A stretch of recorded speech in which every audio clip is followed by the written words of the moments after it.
Diverticulosis is defined as the presence of diverticula, which are small pouches in the colon wall. Diverticulitis is the inflammation or infection of one or more of these diverticula. The condition is primarily believed to be caused by increased pressure inside the colon, leading to herniation of the colonic lining through weak points in the muscle layer. These weak points are often where blood vessels penetrate. Inflammation and infection occur when a diverticulum becomes obstructed, leading to a microperforation. The classic symptom triad is left lower quadrant abdominal pain. This is most common in Western countries. Fever and leukocytosis, which is an elevated white blood cell count. Other signs include nausea, vomiting, a change in bowel habits such as constipation or diarrhea, abdominal tenderness, and possibly a palpable mass. Note that right-sided abdominal pain can occur, especially in Asian populations. Diagnosis begins with clinical suspicion based on history and physical exam. The gold standard is a CT scan of the abdomen and pelvis with IV contrast.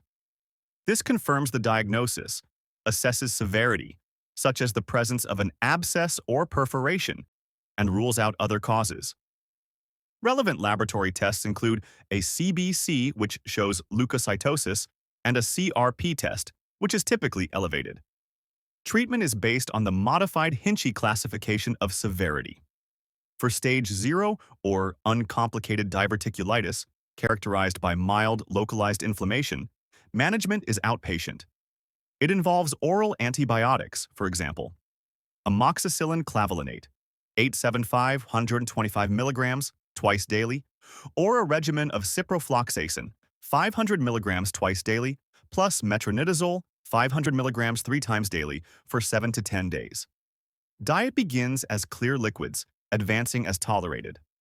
For stage 1A or 1B, which is complicated diverticulitis with a pericolonic abscess, management requires hospitalization. Treatment involves IV antibiotics, for example, piperacillin tazobactam, 3.375 grams intravenously every 6 hours, or ceftriaxone, 1 gram intravenously daily, plus metronidazole, 500 milligrams intravenously every 8 hours.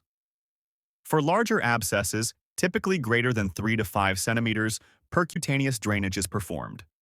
For stage 2 through 4, which indicates complicated disease with a distant abscess, perforation, or peritonitis, emergency surgery is required. This is often a Hartmann's procedure, which involves resection of the affected colon with creation of an end colostomy. Potential complications of diverticulitis include abscess formation, perforation and peritonitis, fistula formation, for example, colovesical to the bladder, or colovaginal, bowel obstruction, and stricture formation. For prevention and long-term management after an acute episode, adopt a high-fiber diet. Current evidence does not support the routine recommendation to avoid nuts, corn, or seeds. The use of probiotics has mixed evidence and is not strongly recommended. Elective surgery may be considered after recovery from a complicated episode, such as one with an abscess or fistula, or after multiple recurrent episodes of uncomplicated diverticulitis.